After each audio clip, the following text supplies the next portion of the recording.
Okay, this is geometry 10.3. I'm going to go ahead and put 10.4 on this video also. So 10.3, oh, I'm not even presenting 10.3, that's right. All the applications of the Pythagorean theorem, we're going to do probably half of those problems in class. They're all word problems. There's no new material here. It's just using the Pythagorean theorem to solve those word problems. And then the next page in your worksheets are circles in coordinate geometry, CG10. So you need to know what the equation of a circle is. If it's centered at the origin, it's x squared plus y squared equals r squared, r of course being the radius of the circle.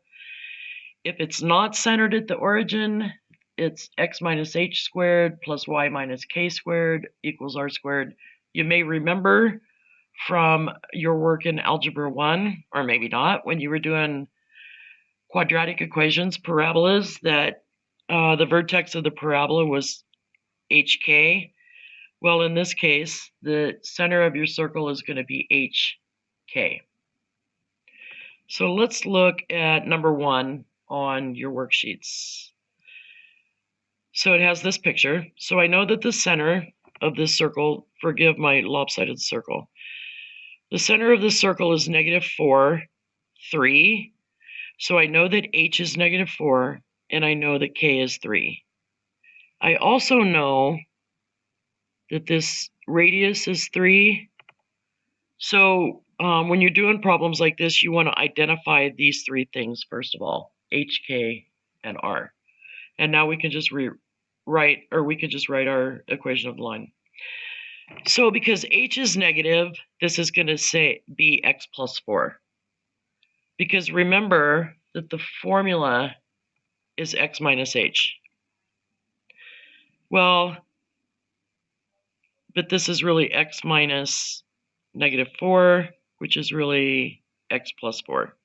So remember, if this says plus, I know that my h value is negative. And k is 3, so this would be y minus 3, r is 3, and that squared would be 9, because r squared is the right side of the equation. So the equation of the circle shown is the quantity x plus 4 squared plus the quantity y minus 3 squared equals 9. We'll do a couple more of those examples in class so you don't have to do the whole worksheet on your own. Going right into 10.4. Now we're going to use the Pythagorean theorem and what we know about circles to solve a bunch of problems. Okay, so let's look at this one. There's the diagram, and I want to find the shaded area to the nearest tenth. And it gives us that HA is 8 square roots of 3. All right, so let's look at what we know. First of all, I know that HT and HA are both tangents. I also know that those are right angles, right? So now I also know that a four-sided figure, the angles all add up to 360, correct? So here I have 120, there's 180, that gives us 300. So this angle right here must be 60. I also know, don't I, that these two are the same. Remember that tangents to a circle that meet outside the circle are congruent. So this is also 8 square roots of 3. Remember, always mark down what you know before you try to figure out what you don't know.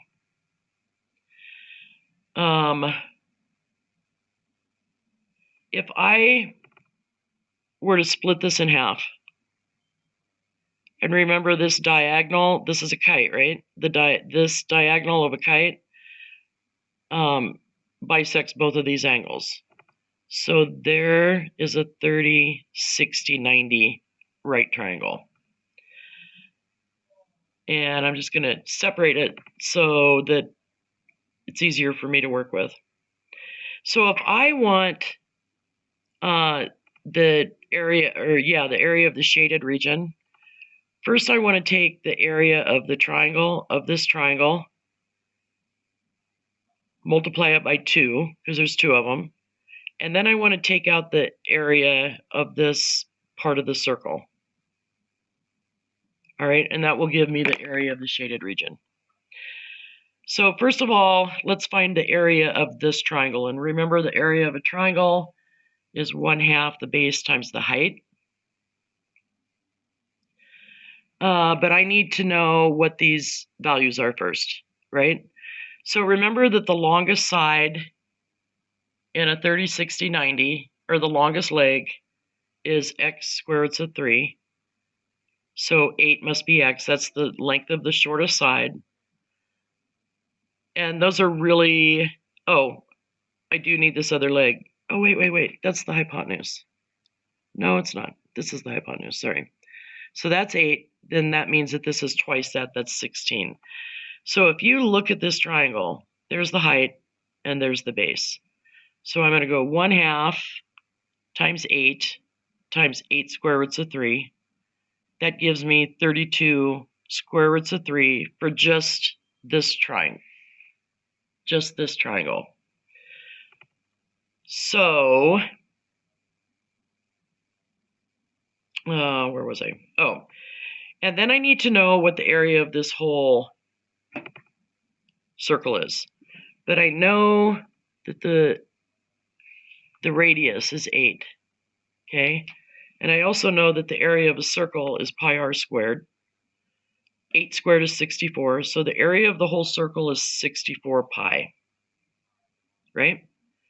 Well, if this whole angle right here is 120 degrees, that means that this sector is 1/3 of the circle, right?